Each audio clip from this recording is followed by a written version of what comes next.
Second is you have to be ready to sacrifice. Now this is a lesson learned for me on both sides. I said that we were co-president and co-CEO. It's not entirely true. I started out as the CEO. He started out as the president. And it became clear that we really were peers. I relied on him absolutely for certain things. He relied on me absolutely for certain things. And the company saw me as the CEO. I'm more of a sales guy. I'm just marginally more outgoing, although Matthew has caught up. And so they saw me as the CEO, and I realized one day the only way Matthew was ever going to be seen as a leader, one of the two leaders in the company, was to make him the CEO. So I thought, well, geez, I've been CEO for 10 years. I might as well. You know, I am a CEO. Everybody sees me as a CEO. I'll be president. I'll let Matthew do it. And it was devastating. It was confusing to the organization. It was personally one of the hardest things I've ever done. I mean, you walk home the day after, and you were the CEO the day before, and now you're not anymore. That's a whole lot harder than you think. So I think that was instructive to me. I'll never do it again. But I would also say it suggests another thing, which is if you're really going to be partners, you really have to be partners, peer partners, equal economics, equal power. You let them win some, they let you win some, even though you know that they're wrong, right? If you can't visualize that, if you can't imagine being equal partners, then you probably ought to think about just hiring the guy. And if they're that much better than you at something, technology is usually the one, or sales, and you're going to have to do something unusual to get them. Pay them more current comp, but one person, you be the leader unless you trust them absolutely. This is the thing that saved us so many times. And I got to tell you, every time we went in and talked to an investor, every time we went and talked to the press, they would ask the question, how do you do the co-CEO thing? Why do you do it? It's weird. You know, why doesn't just one of you do it? You have to do the other thing, and you know, stop this silliness. I think this is the best part of it. In a co-CEO situation, it's democratic. You can't get away with anything. He calls bullshit on me all the time, and I do it on him all the time. When you are the CEO and somebody else is not the CEO, you're a dictator.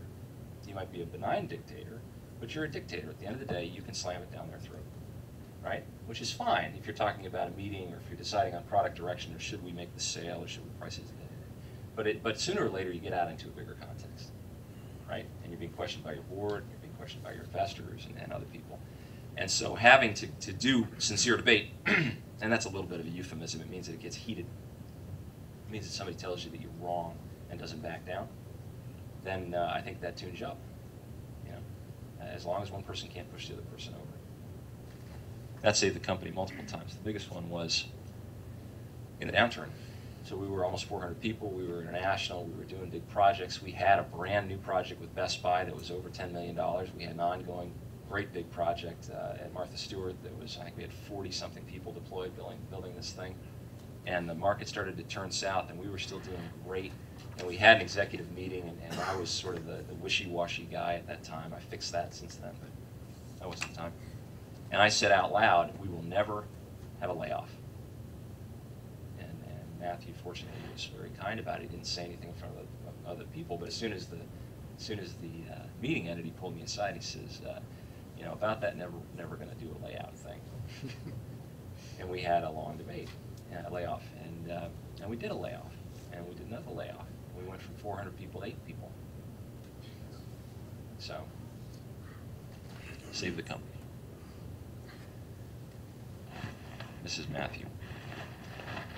So Fort Point Partners went away. Paul likes this story, so maybe I'll share it with you just in case you ever have to do this. There is some talk of a bubble now. I don't know if you've heard this. We had a bubble. Our bubble popped underneath us. I was, gosh, it's such a stupid moment. I was in Ojai at a spa because I thought I was pretty special. This is maybe 2 weeks before we were supposed to go on our road show. And I was debating with CS First Boston and Deutsche Bank about our pricing. It was going to be a $750 million IPO. And the guy was saying, hey, listen, this is how it's done. We discount it, and we fill the book, and blah, blah, blah. And I said, you know, discounting isn't selling. Go out there and try harder. And he calls me back a couple days later and says, you know, not going to happen. He says, you know, we're going to have to delay this thing until the fall. And I was no kidding. I had Airplane Trader magazine. You know, I was trying to figure out whether a jet was better or a turboprop. You know, because a jet, you have to have 2 pilots, right? Turboprop, you can fly if you have to. Stuff like that. Gone. right? Big layoff like The Godfather, 100 people in New York, 100 people in San Francisco all at the same moment. You know, we had security downstairs because we learned from the F company that you don't have the security guys around, you have them downstairs just in case something goes wrong. We offered everybody cash to get a cab ride home and did it as nicely as we could. It's kind of really bad press, but you know, 408 is pretty rough.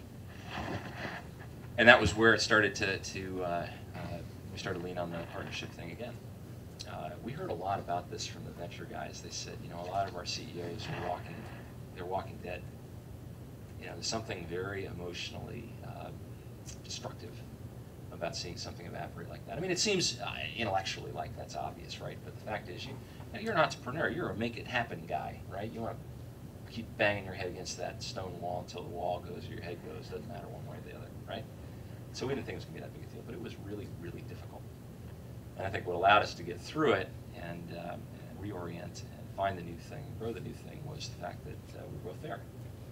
And we were sort of on biorhythmic, opposing patterns. So when I was kind of down, saying, I don't know if I want to do this anymore, he would say, hey, you're going to keep doing it because at this point you can't do anything else. So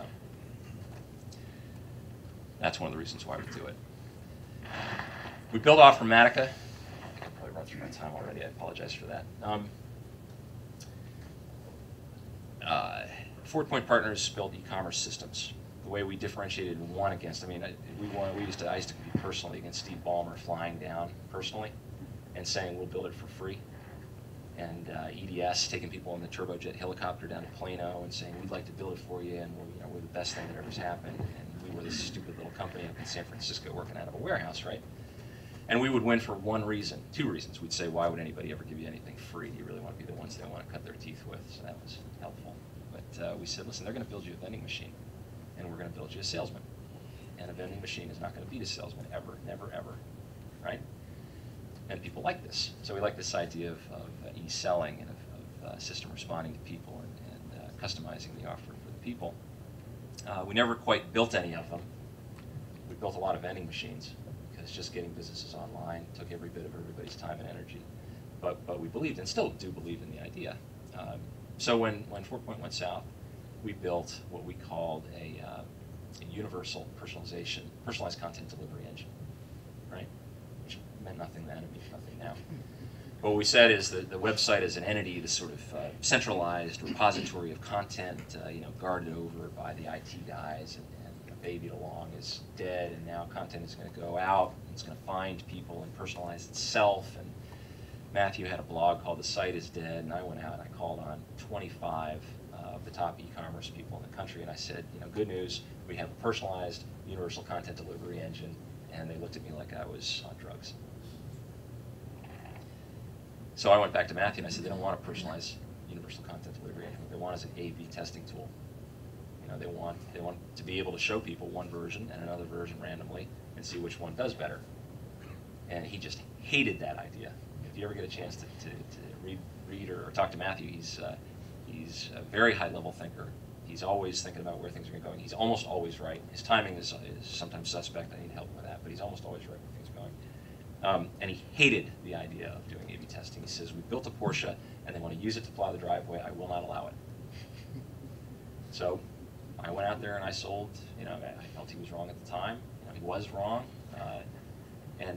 But I kept selling this thing until finally he came around. And I think that's the next lesson is, if you are truly partners, you have to allow the other person to be right even when they're wrong, right? If it goes on too long, you probably have to have a few more of those heated conversations, but you have to allow the other person to, if they really believe passionately in something, let's go with it.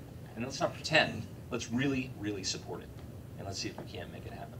Now, sometimes it does, sometimes it doesn't. But I think this is critical to the health of the relationship. I guess this one kind of goes without saying, and God forbid we're heading into a bubble, this one's going to come up again.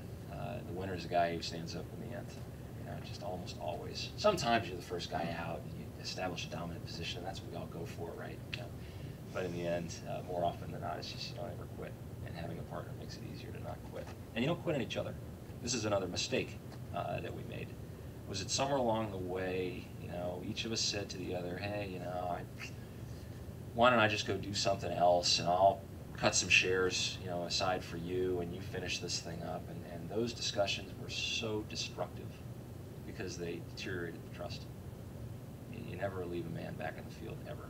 You know, until you're both ready to stop, you're both in it 100%.